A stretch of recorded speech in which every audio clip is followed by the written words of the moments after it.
ओम नमो भगवते वासुदेवाय। स्वागत है आप सभी का हमारे चैनल पर। आप सभी भक्तों का दिन शुभ हो, मंगलमय हो। आज है 1 जून 2026 और आज आप सुनेंगे अधिक मास के महात्म के 16वें अध्याय की कथा और इसके साथ ही श्रीमद् भगवत गीता के 9वें अध्याय का हिंदी अनुवाद महात्म के साथ में भी सुनेंगे। तो वीडियो को अंत तक अवश्य देखिए और अगर पसंद आए तो लाइक करके शेयर करिए। चैनल को सब्सक्राइब नहीं किया है तो चैनल को सब्सक्राइब करके बेल आइकन पर क्लिक कर लीजिए। तो आइए शुरू करते हैं आज की कथा। वाल्मीकि जी कहने लगे, इस प्रकार अनुपम वर देकर दोनों पति पत्नी के देखते ही देखते हरि भगवान गरुड़ पर चढ़कर अपने स्थान को चले गए। कुछ काल व्यतीत होने पर गौतमी के बालक उत्पन्न हुआ और सुदेव ने बालक के उत्पन्न होने पर अति प्रसन्नता के साथ श्रेष्ठ ब्राह्मणों को बुलाकर जाति कर्म किया और स्नान कर ब्राह्मणों को बहुत सा दान दिया। पिता के मनोरथ के साथ माता के मन को आनंद देने वाला वह बालक शुक्ल पक्ष के चंद्रमा के समान बड़ा होने लगा। तब पिता ने बालक को यज्ञोपवीत संस्कार कराकर गायत्री मंत्र का आदेश दिया और वह बालक ब्रह्मचर्य का पालन करने लगा। वाल्मीकि ऋषि बोले, एक समय करोड़ों सूर्य के समान कांति वाले देवल ऋषि वहाँ पर आए। उनको देखकर सुदेव ने उनके लिए आसन बिछाया।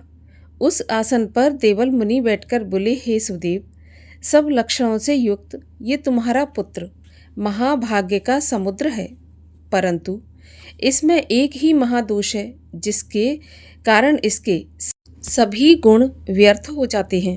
हे सुदेव, तेरा ये पुत्र 12 वर्ष में जल में डूबकर मर जाएगा, जिससे तू मन में सोच नहीं करना। होने वाला तो होगा ही, इसमें कोई संशय नहीं है, इसका कोई उपाय भी नहीं है। वाल्मीकि बोले, देवल ऋषि के ऐसे वचन सुनकर सुदेव शर्मा पृथ्वी पर गिर पड़े और देवल ऋषि इतना कहकर ब्रह्मलोक को चले गए। सुदेव देवल ऋषि के वचनों को याद करके बहुत ही काल तक विलाप करते रहे।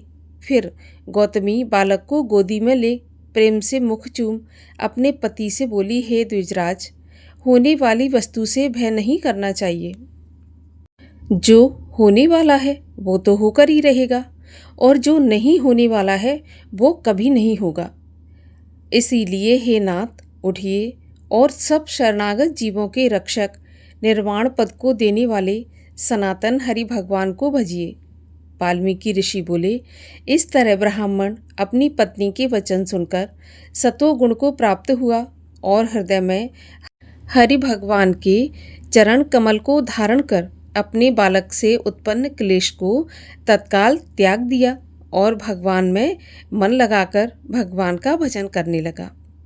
यहाँ पर 16वें अध्याय की कथा समाप्त होती है और अब सुनिए श्रीमद् भगवत गीता के 9वें अध्याय का हिंदी अनुवाद। भगवान श्री कृष्ण बोले, हे अर्जुन, तुम में ईर्ष्या नहीं है, इसीलिए यह अति गुप्त शास्त्रीय ज्ञान और अनुभव तुमसे कहता हूँ। इसे जानकर तुम्हारा अशुभ नहीं होगा।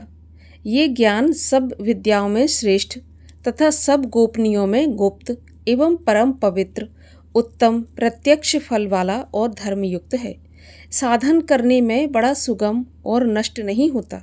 हे परंतप, इस धर्म पर जो श्रद्धा नहीं रखते वे मुझे कभी नहीं पाते और इस मृत्यु युक्त संसार में बार बार जन्म लेते हैं।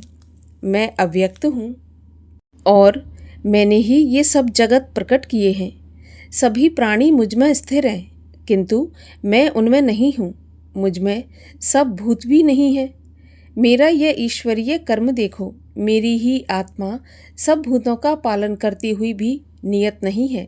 जिस प्रकार सर्वत्र बहने वाली महान वायु समस्त आकाश में व्याप्त है, उसी प्रकार सर्वत्र भूत मुझ में है, ऐसा समझो। हे कौन्ते, सभी जीव कल्प के अंत में मेरी प्रकृति में आ मिलते हैं।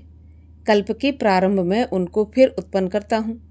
अपनी प्रकृति का आश्रय लेकर उसके गुण व स्वभाव वाले समस्त भूत वर्ग को मैं बार बार उत्पन्न करता हूँ। हे धनंजय, मेरे ये कर्म मुझे नहीं बांधते, क्योंकि मैं उदासीन की तरह इनमें आसक्त नहीं हूँ और स्थिर हूँ। मैं अध्यक्ष होकर प्रकृति द्वारा चराचर जगत को उत्पन्न करता हूँ। हे कौन्ते, इसी कारण ये जगत बनता बिगड़ता रहता है। मूर्ख लोग मेरे परम स्वरूप को नहीं जानते कि मैं समस्त चराचर का स्वामी हूँ। जो मुझको मनुष्य जानकर मेरी अवहेलना करते हैं, उनकी आशा व्यर्थ, कर्म निष्फल, ज्ञान व्यर्थ, चित्त भ्रष्ट हैं। वे उस आसुरी शक्ति के वश में हैं जो मोह को उत्पन्न करती है। हे पार्थ, विवेकी जन जो दैवी प्रकृति में स्थित हैं, वे मुझे संसार का आदि अविनाशी जानकर अनन्य मन से मुझे भजते हैं। वे दृढ़व्रती सदा मेरा कीर्तन करते और भक्ति से उपासना करते हैं। कोई एकत्व से, कोई पृथकत्व से और कोई मुझे अनेक रूप वाला मानकर उपासना करते हैं। श्रोत यज्ञ में हूँ, स्मात यज्ञ में हूँ, पितृ यज्ञ में ही हूँ तथा औषधि, मंत्र होम का साधन, घृत, अग्नि और होम भी मैं ही हूँ। इस जगत का माता पिता, धारण करता, पितामह, जानने योग्य पदार्थ ओंकार, ऋग्वेद, सामवेद और यजुर्वेद मैं ही हूँ। गति पालन करता, प्रज्ञ साक्षी, निवास स्थान रक्षक, मित्र, उत्पन्न करने वाला, संहार कारक, आधार, प्रलय स्थान और अविनाशी बीज मैं ही हूँ। मैं सूर्य रूप से तपता हूँ, मैं ही वर्षा रोकता हूँ, मैं ही वर्षा करता हूँ। हे अर्जुन, मैं ही अमृत और मृत्यु भी मैं ही हूँ तथा सत और असत भी मैं ही हूँ। तीनों वेदों के ज्ञाता, सोम पीने वाले पाप रहित यज्ञ द्वारा मेरी पूजा करके स्वर्ग चाहते हैं और इंद्र के पुण्य लोक में पहुंचकर दिव्य सुख भोगते हैं। वे उस विशाल स्वर्गलोक में सुख भोगकर पुण्य के क्षीण होने पर फिर से मृत्यु लोक में आ जाते हैं। इस प्रकार तीनों वेदों के यज्ञ आदि धर्मों का पालन करने वाले, भोग की इच्छा रखने वालों का आवागमन होता रहता है। जो अनन्य भाव से चिंतन करते हुए मेरी उपासना करते हैं, उन नित्य योगियों के योगक्षेम अर्थात स्थान, भोजन आच्छादन से इनकी मैं रक्षा करता हूँ। हे कौन्ते, जो दूसरे देवताओं के भक्त हैं और श्रद्धा से उन्हें पूजते हैं, वे भी असल में मेरा ही पूजन करते हैं, परंतु ये पूजन विधि पूर्वक नहीं है। सब यज्ञों का भोक्ता और स्वामी मैं ही हूँ। जो मेरे इस व्रत को नहीं जानते, वे आवागमन से नहीं छूटते। देवताओं के पूजने वाले देवलोक को प्राप्त होते हैं, पितरों के पूजक पितरलोक को पाते हैं, यज्ञ आदियों के पुजारी यज्ञलोक को जाते हैं और जो मेरा पूजन करने वाले होते हैं, वे मुझे प्राप्त होते हैं। भक्ति से पत्र, पुष्प, फल या जल जो मुझको अर्पण करता है, उस शुद्ध अंतःकरण वाले व्यक्ति के भक्ति से दिए हुए पदार्थ को मैं बड़ी प्रसन्नता से ग्रहण करता हूँ। हे कौन्ते, जो तुम करते हो, खाते हो, यह सब मेरे अर्पण करो। ऐसा करने से कर्म बंधन रूप शुभ अशुभ फलों से मुक्त हो जाओगे और संन्यास योग से युक्त होकर मुक्ति व मुझको अवश्य पाओगे। मैं समस्त भूत के समान हूँ, ना कोई मुझे प्रिय है ना मुझे अप्रिय है। जो कोई मुझको भक्ति से भजता है, वह मुझ में है और मैं उसमें हूँ। यदि कोई दुराचारी भी हो और अनन्य भाव से मेरा भजन करे, उसको मैं साधु मानता हूँ, क्योंकि उसने उत्तम मार्ग ग्रहण किया है। वह शीघ्र ही धर्मात्मा होता है और चिरस्थायी शांति को पाता है। हे कौन्ते, ये निश्चय करके जानो कि मेरा भक्त कभी भी नाश को प्राप्त नहीं होता। हे पार्थ, मेरा आश्रय पाकर नीच कुल में उत्पन्न स्त्रियां, वैश्य और शूद्र भी उत्तम गति को पाते हैं। फिर जो पुण्यवान भक्त, राजऋषि और ब्राह्मण हैं, उनकी तो फिर बात ही क्या। अतः इस नाशवान और दुख भरे संसार में जन्म पाकर तुम मेरा ही भजन करो, मुझ में ही मन लगाकर मेरे भक्त बन जाओ। फिर मेरी पूजा और मुझे नमस्कार कर मुझ में लौ लगाए रहकर मुझ में ही लीन हो जाओगे। यहाँ पर ये 9वें अध्याय की कथा का अनुवाद समाप्त होता है। अब इसके महात्म्य को सुनिए। 9वें अध्याय का महात्म्य सुनाते हुए श्री नारायण लक्ष्मी जी से बोले, लक्ष्मी, अब 9वें अध्याय का महात्म्य सुनिए। दक्षिण प्रदेश में भाव सुशर्मा नामक शूद्र रहा करता था। बड़ा पापी और मांस मदिरा का आहारी था। जुआ खेले, चोरी करे और पराई स्त्रियों का संग भी किया करता था। एक दिन मदिरा पीने की वजह से उसकी देह छूटी और वह मृत्यु को प्राप्त हुआ। मरने के बाद वह एक प्रेत बना और प्रेत बनकर एक बड़े से वृक्ष पर रहा करता था। उसी नगर में एक ब्राह्मण भी अपनी पत्नी के साथ रहता था। वह ब्राह्मण दिन को भिक्षा मांगकर लाता और अपनी पत्नी को देता, लेकिन उसकी पत्नी बहुत ही कलह प्रिया थी। दोनों का समय आने पर देहांत हो गया। दोनों ने प्राण त्यागे और वे दोनों भी मरकर प्रेत बने और वे भी उसी वृक्ष पर आकर रहे जहाँ पर वह दुराचारी बना प्रेत रहता था। वहाँ पर रहते रहते कुछ काल व्यतीत हो गया। एक दिन उसकी पिशाचनी ने कहा कि पिशाच, क्या तुमको खबर है कि तुम पिछले जन्म में कौन थे?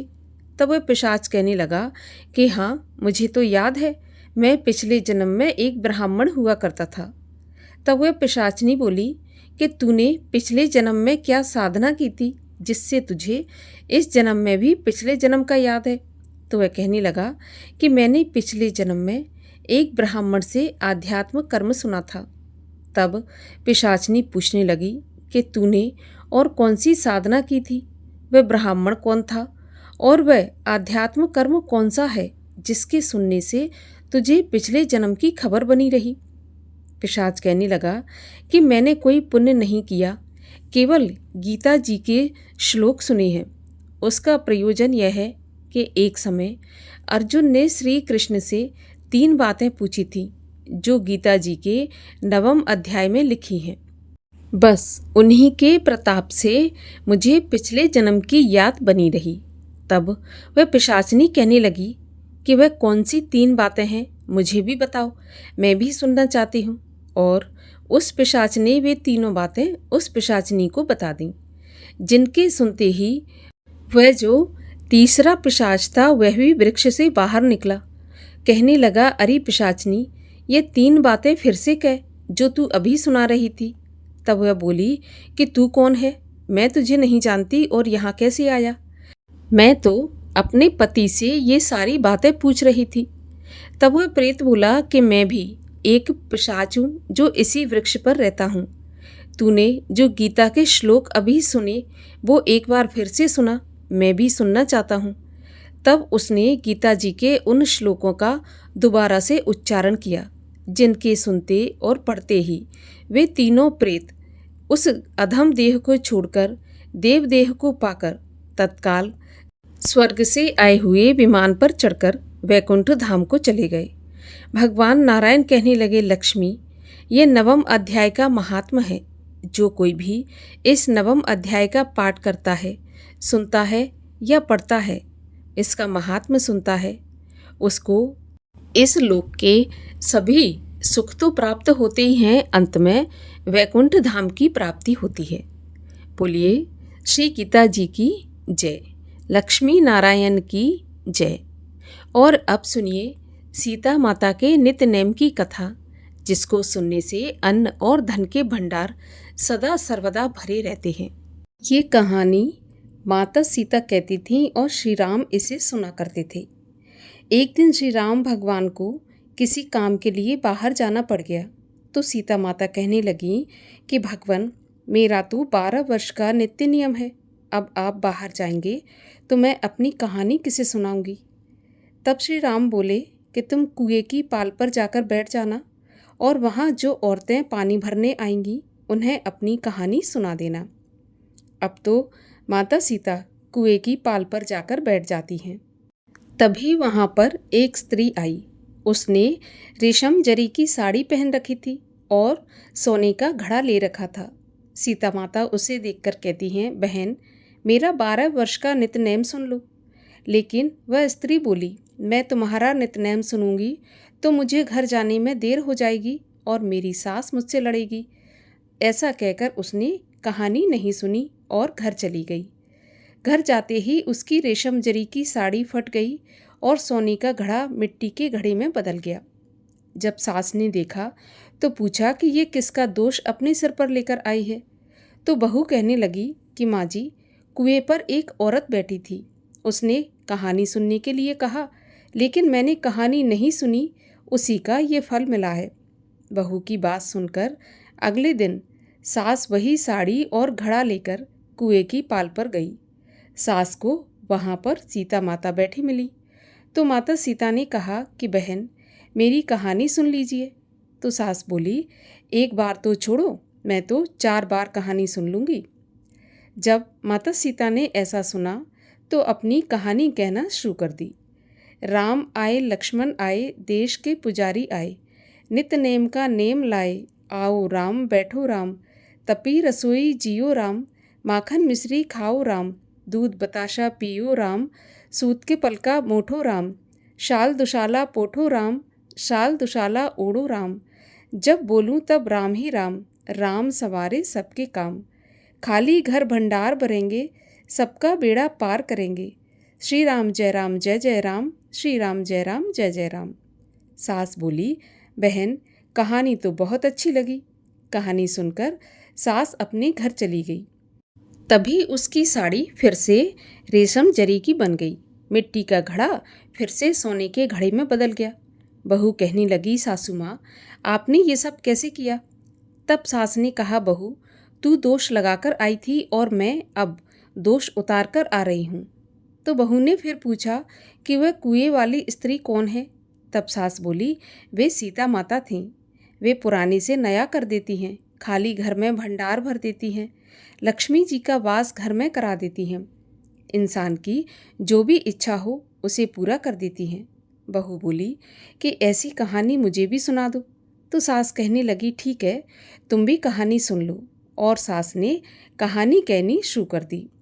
राम आए लक्ष्मण आए, देश के पुजारी आए, नित नेम का नेम लाए, आओ राम बैठो राम, तपी रसोई जियो राम, माखन मिश्री खाओ राम, दूध बताशा पियो राम, सूत के पलका मोठो राम, शाल दुशाला पोठो राम, शाल दुशाला ओढ़ो राम, जब बोलूं जब राम ही राम, राम सवारे सबके काम, खाली घर भंडार भरेंगे, सबका बेड़ा पार करेंगे, श्री राम जय जय राम।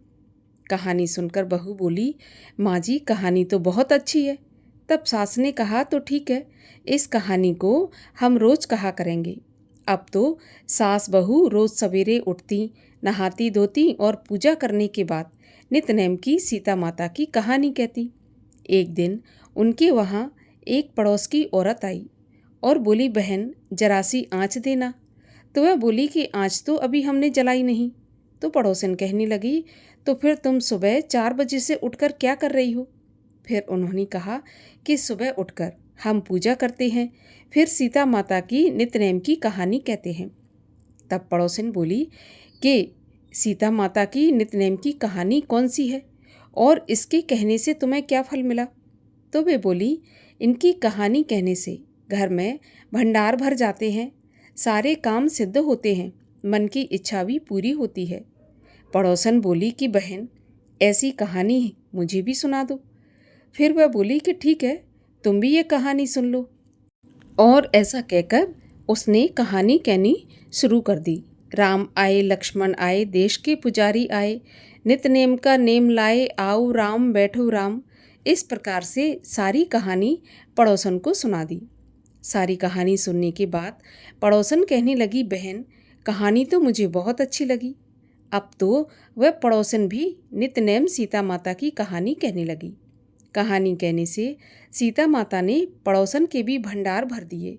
अब तो पूरे मोहल्ले में नितनेम की कथा चल पड़ी। हर किसी की मनोकामना पूरी होने लगी। हे माता सीता, जैसे आपने उनके भंडार भरे, वैसे ही आप हमारे भी भंडार भरना। जो ये कहानी सुने, कहे और हुंकारा भरे, उनके भी घर के भंडार सदा भरे रखना। बोलिए सीता माता की जय।